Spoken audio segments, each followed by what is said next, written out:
आज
का दिन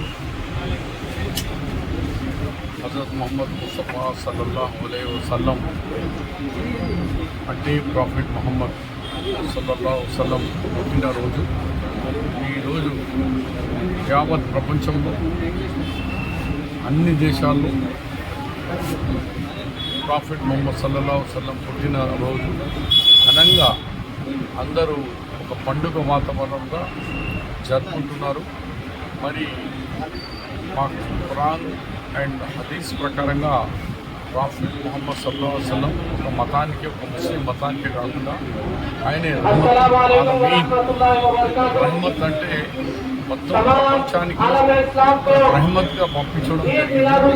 కాబట్టి కేవలం ముస్లింకే లేకుంటే ఇతర వాళ్ళకి కాదు, అందరికీ ఆయన ఇచ్చిన మెసేజ్ ఏమిటంటే మన ప్రతి ఒక్కరికి ఆదరణ చేయాలా, ఏ కులము మతం లేకుండా ప్రతి వాళ్ళ రెస్పెక్ట్ ఇవ్వాలా, మన నేబర్లో పక్కకున్న వాళ్ళకు కూడా అన్ని విధంగా ఆదుకోవాలా.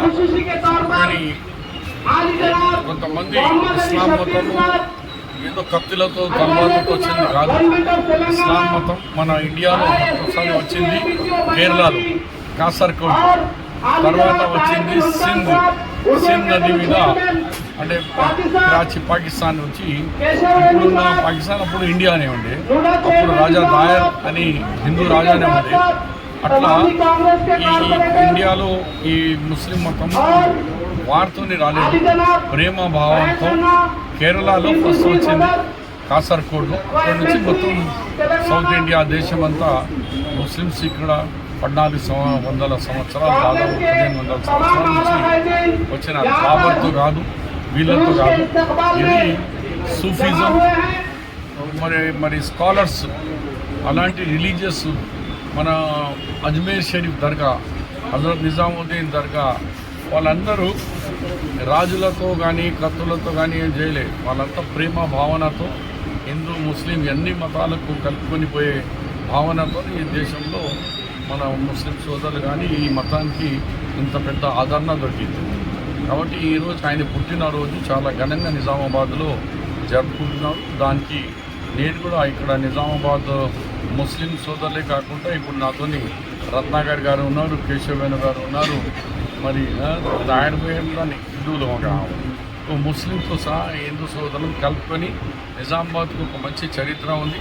ఏ పండుగ అయినా అందరూ కలుసుకొని చేసుకుంటారు. గణపతులు కానీ లేకుంటే ఈ పండుగ కానీ జెండా పండుగ కానీ అందరూ చాలా గ్రాండ్గా చేసుకుంటారు. దాని సందర్భంలో ఈరోజు మున్సిపల్, పోలీస్ అన్ని డిపార్ట్మెంట్ వాళ్ళు ఈ ప్రొసెషన్కు అన్ని విధంగా సహకరించిన వాళ్ళకు కూడా మీ ద్వారా వాళ్ళకు కూడా ధన్యవాదాలు.